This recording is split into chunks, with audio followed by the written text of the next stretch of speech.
মুন্সিগঞ্জের শ্রীনগরে সরকারি পুকুর পাড় বাড়ি সীমানা সহ সরকারি রাস্তায় বেড়া দিয়ে দখল করে রাস্তা সংস্কার কাজে বাধা দেওয়ার অভিযোগ উঠেছে। উপজেলার কুকুটিয়া ইউনিয়নের ২ নম্বর ওয়ার্ডের পশ্চিম নওপাড়া সাত্তার শেখের বাড়ি হতে কাশেম শেখের বাড়ি পর্যন্ত সরকারি রাস্তা বেড়া দিয়ে দখল করে সংস্কার কাজে বাধা দেওয়ার অভিযোগ ওঠে ওই এলাকার মৃত শাহিন শেখের ছেলে মিনহাস শেখের বিরুদ্ধে। এতে ভুক্তভোগী একাধিকবার পরিবার সহ স্থানীয়দের মধ্যে ক্ষোভের সৃষ্টি হয়। শ্রীনগর প্রতিনিধি কায়ুম মাঝভান্ডারের প্রতিবেদনে থাকছে বিস্তারিত।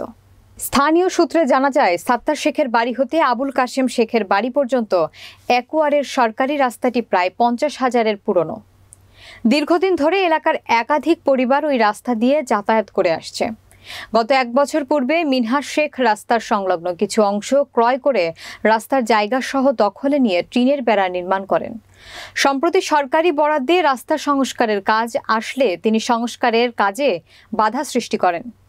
ভুক্তভোগী একাধিক পরিবার অভিযোগ করে বলেন, মিনহাস শেখ আমাদের যাতায়াতের রাস্তা আটকিয়ে বেড়া নির্মাণ করেছে এবং সে সরকারি পুকুর পাড় সহ বৃদ্ধা রাজু বেগমের বসতবাড়ির সীমানা দখল করে আমাদের রাস্তা করতে বাধা সৃষ্টি করছে। এতে আমরা ব্যাপক ভোগান্তিতে পড়েছি। জমি বিক্রয়কারী আমির হোসেন বলেন, গত ১ বছর পূর্বে চাচাতো ভাই মিনহাসের কাছে আমার জমি বিক্রয়ের সময় রাস্তার জায়গায় ছেড়ে সীমানা মেপে দিয়ে আসছি। এখন মিনহাস ওই সীমানা ছেড়ে রাস্তার জায়গা দখল করে টিনের বেড়া দেয় এবং সংস্কার করতে বাধা দিচ্ছে। সরকারি রাস্তা সংস্কারের কাজে বাধা দেওয়ার ব্যাপারে অভিযুক্ত মিনহাস শেখের কাছে জানতে চাইলে তিনি বলেন, রাস্তার কাজ আনার পর মেম্বার আমাকে জানালে আমি জানাই মাপজোক করে রাস্তা করেন। আমি রাস্তার দক্ষিণ পাশে জাকির কাকার ওয়ালের ভেতরে জায়গা পাবো। আপনি মাপজোক করে সেই জায়গা আমাকে বের করে দিয়ে রাস্তা করেন।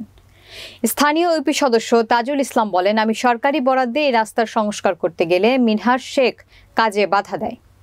আমি ১৩০ ফুট রাস্তার সংস্কার করতে পেরেছি, বাকি ৭০ ফুট রাস্তা বাধা দেওয়ার কারণে করতে পারিনি।